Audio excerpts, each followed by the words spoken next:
हिन वक़्तु असां सां मौजूदु आहे जोगी जोगी उहे जिन खे शाह साईं ॻायो त जोगी अॻे जुग जा डंडा ऐं डोटा पिञो खाइनि पेट में टुकर ऐं टोटा खरा ऐं खोटा कॾहिं न थींदा पूर पए पधरा जोगिन जी ज़ात खे वेस न वॾाई जजी धूड़ लिंगनि में ॿी छतनि में छाई मटाए अॼु वाई कापड़ी गॾिया अची गुर सां अॼु उहे जोगी असां सां गॾु आहिनि। उन जोगी जे बहितरीन आवाज़ में तव्हांखे असां बीन यानी मुरली ॿुधाईंदासीं। उन सां गॾु जेको काफ़ी कलाम पढ़ंदड़ फ़क़ीर भले दिन उर्फ़ भली फ़क़ीर आरादीन जो आवाज़ हूंदो तव्हांजे नाम कंदा। जी फ़क़ीर साईं बिस्मिल्लाह रहमान रहीम।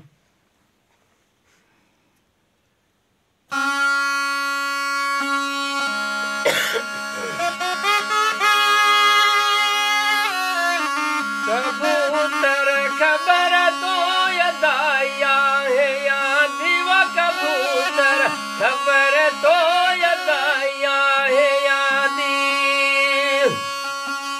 मुझे दिल मर दिया मुझे दिल मर दिया वो यसने खावा भादी यदा तो वयादी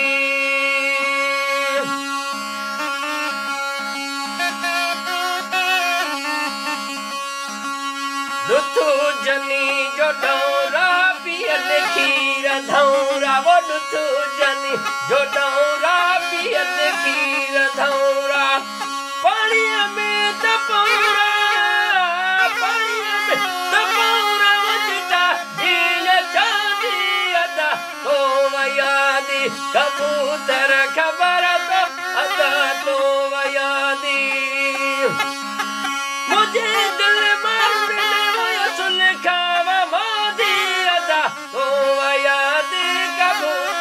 खबर तो यदाया है यादी मारू मुँह जाथर में हुआ यदा छपर में मारू मुँह जाथर में हुआ यदा छपर में हुयो सिजु कर में वो पूछा कहे खपा दी यदा तो वयादी खबर तो अदाया है आदि अदा तो वयादी।